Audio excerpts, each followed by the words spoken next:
From the CyberHub bunker and studio, you're tuning in to the CyberHub Podcast. And now for your host and CISO, James Azar. Good morning, security gang. Welcome to another episode of the CyberHub Podcast. We've got a great packed show for all of y'all this morning. We're going to be talking about some new evasive malware. We're going to be talking about the breached hacking forum shutting down after they said that we're going to continue on. We'll get to that story here in just a moment, as well as an update on the congressional data breach from a few weeks ago that we talked about, and some help for those practitioners fighting for security budgets and fighting with their CFO to get money. I've got good news for y'all and something you can definitely use to get the funds you need in order to really practice effective security in your organization. So pack show, don't go anywhere. We're going to try to get it done in under 15 minutes this morning. So we're going to fly right through, but good morning to everyone tuning in. We're live on LinkedIn, Facebook, YouTube, Twitter, and Twitch. So good morning to Matt. Good morning to Bob, Harshel, Teresa, Chris, Brent. Good morning to everyone tuning in. Thank you all for being here. Make sure to subscribe, share, like, and comment as you are below. I know Harshel's having a chai from India. I'll have my double espresso this morning as we kick off the show. Coffee cup cheers, y'all. I got this new espresso machine, and I got to tell you, espresso's a bit warmer than my previous machine. Just saying, tickles the throat.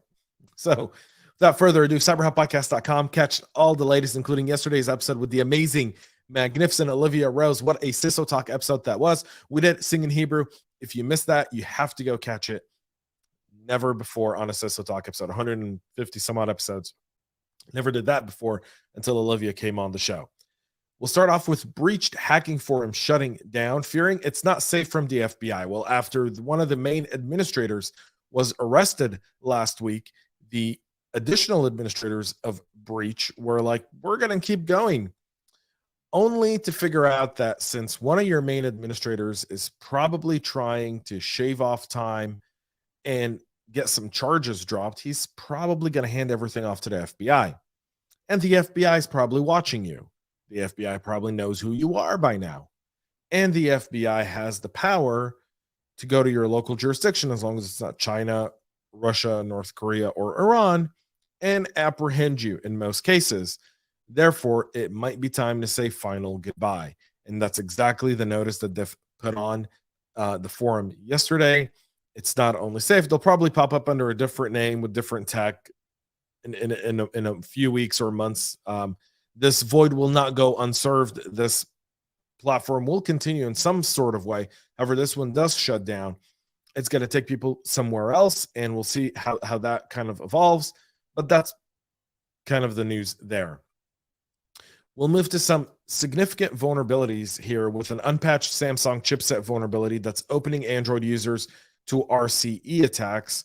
The affected devices can create a headache for most Android users. This is available only in Android mobile phones, and the remote code execution attacks can impact individual device vendors who make patches available. Some do, some don't. That's why this is critical.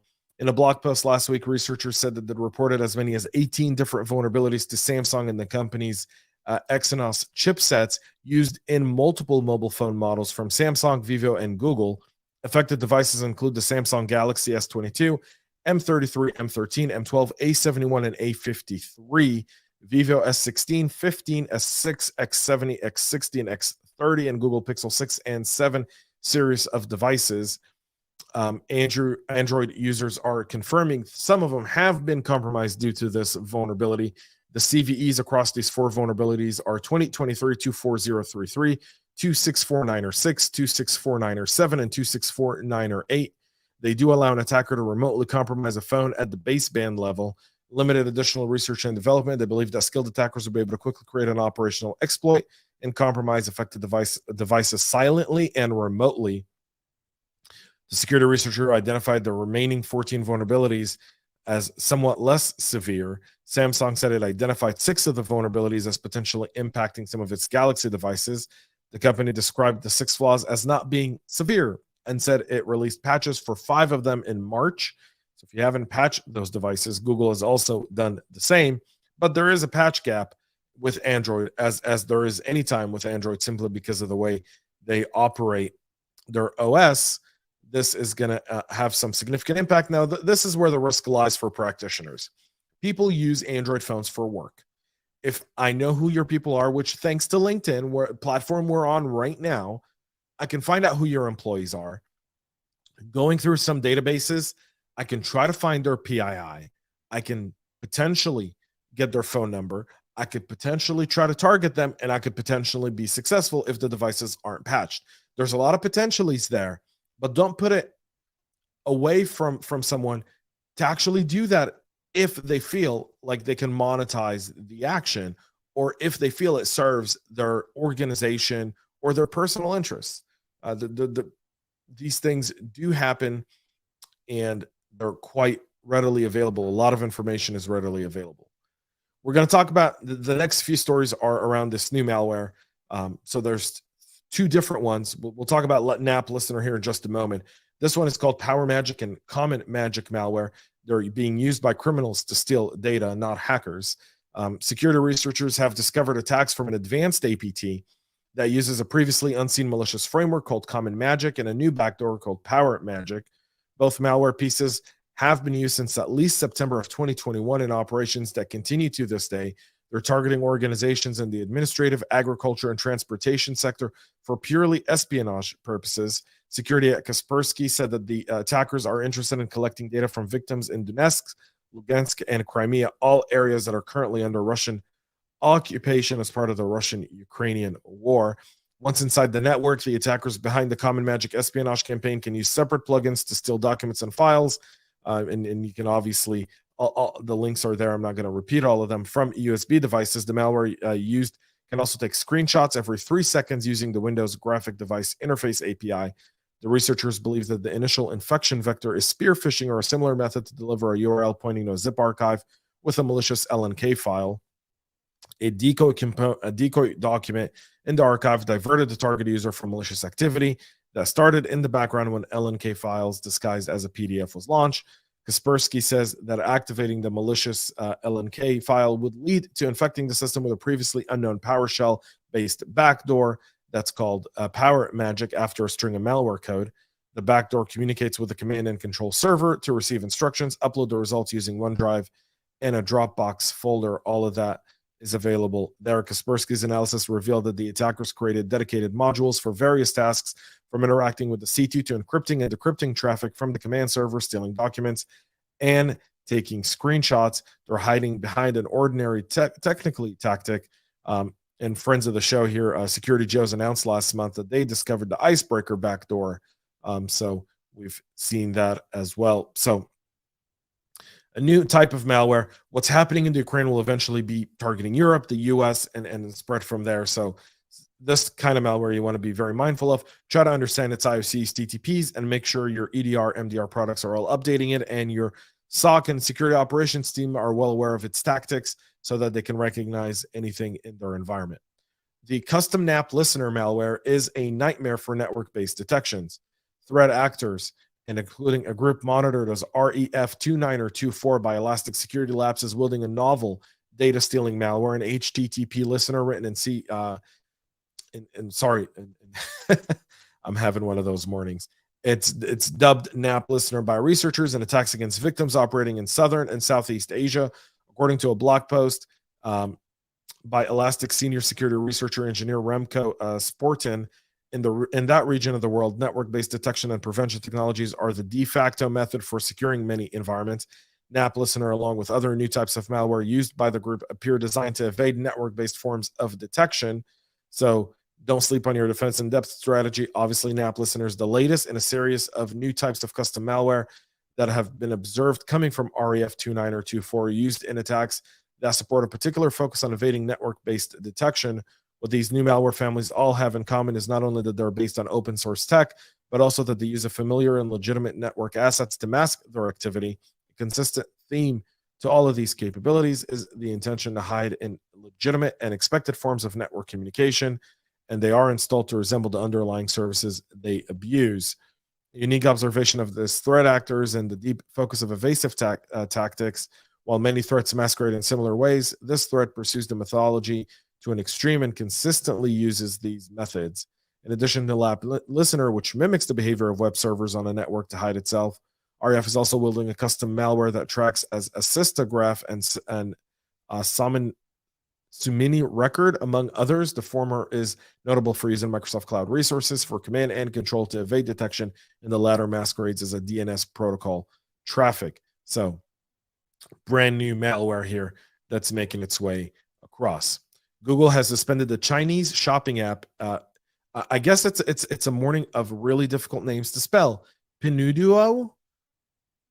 I don't speak Mandarin, so I apologize. On its app store, after malware was discovered in versions of the app from other sources, Google said in a statement on Tuesday it suspended the app in the Google App Play Store, in the Google Play App Store, out of security concerns, and it was investigating the matter itself. The app itself is mainly used in China, and it's coming amid heightened U.S.-China tensions over Chinese-owned apps like TikTok, which some U.S. lawmakers say could be a national security. It's not. It is a national security threat. Anyone who says otherwise just has their head buried in the sand. There's no other. At this point, this isn't even bipartisan. This isn't. We know TikTok is a national security threat. We know it's being used to spy on Americans. We know it's being used to poison America's youth. We know it's promoting dangerous content to our children. Anyone who still lets their kid use TikTok needs to have a conversation, needs to look themselves in the mirror and ask why. It's poison. So the app itself is a popular e-commerce app in China. It often offers discounts if users team up to buy multiples of an item. Google warned users on Tuesday to uninstall the app that's not been downloaded through its own Play Store. Downloads of the Android, even iOS app can often be found on websites that allow people to download apps without having to go through the official app store. In a statement, Pineda said that Google had not shared more details with the company beyond informing them that the current version of the app wasn't compliant with Google policy. We'll see what happens there. We'll move to the congressional data breach from several weeks ago, a healthcare data breach that exposed healthcare data of many members of Congress and their family is now a bit more severe, with at least 17 current and former members of Congress that have had their personal data exposed in this breach. The DC Health Link, which is administering the health plan to members of Congress and their staffers, suffered a significant data breach earlier this month that impacted hundreds of House lawmakers and staffers, with Congressman Morrell saying that at least 17 lawmakers had sensitive information exposed, meaning it could be some health issues or otherwise. And they think the number can and may grow. Speaker McCarthy and House Minority Leader Hakeem Jeffries warned that the size and scope of the impacted House customers could be extraordinary, noting that thousands of House employees have enrolled in the health insurance program since 2014. So we'll see how this kind of rolls out. There's more scrutiny on congressional members now, and if this information gets out, they're understandably concerned about it since it's their personal healthcare information. So we'll see how this one plays out for Congress. And finally, credit ratings agencies are now increasingly looking at cybersecurity. So if you're a practitioner, this story's got to be music to your ears. This is a great talking point. Credit agencies, like all of us Americans who have a credit report, companies have credit reports as well. And credit rating agencies look at a company's health overall in order to let investors know how healthy is that company. Now, mind you, they all had SVP pretty healthy the Friday before it collapsed. So you got to take it at face value for what it is. Credit rating agencies are now assessing companies' ability to pay back borrowed money, are increasingly factoring cybersecurity as part of their credit assessment criteria as they try to get a handle on some of those risks that the companies face. So now they're looking at dedicating more resources to protecting their assets because of potential risks that cyber attacks have against their credit is real and significant. This is according to one statement here. To be sure, cybersecurity is still a small piece of the puzzle for these credit rating agencies, but boosting cyber defenses is not always a top issue on many corporate executives' minds. Tell us about it. Preach.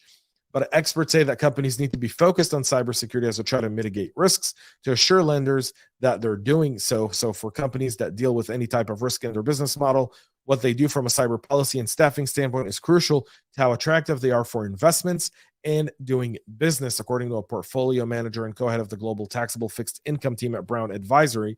If you have a breach, but you don't have the right governance in place to avoid risk like that, there are very real monetary damages associated with that kind of event. And that could have an impact on the company's credit rating. Despite the recent emphasis on cybersecurity by credit rating agencies, there's not a one-size-fits-all approach for an organization to earn this at this time, which makes it difficult for agencies and their analysts to predict the credit outlook based on cyber in a tense geopolitical situation, especially if they have smaller budgets and smaller entities are just not investing that much in cybersecurity at this time. Some companies whose credit ratings have suffered after major cyber attacks, and you can look that up. Equifax's credit rating was downgraded by Moody's in 2019 following its 2017 data breach. Said the incident was a catalyst for change at the company. SolarWinds, which was hit by Russian attackers, rebounded in 2022 with a stable credit outlook, but also their credit rating was decreased as well. And they're also looking at geopolitical issues. So would you be a target for potentially a Russian or a Chinese or a North Korean or Iranian cyber attack? If your business is and you're not investing in cybersecurity, you could very well have your credit rating downgraded. You could have to pay a lot more. And that's a conversation to have at the board level. That's a conversation to have with several executives. This is a great story. The link is in the show notes. It's by the Washington Post.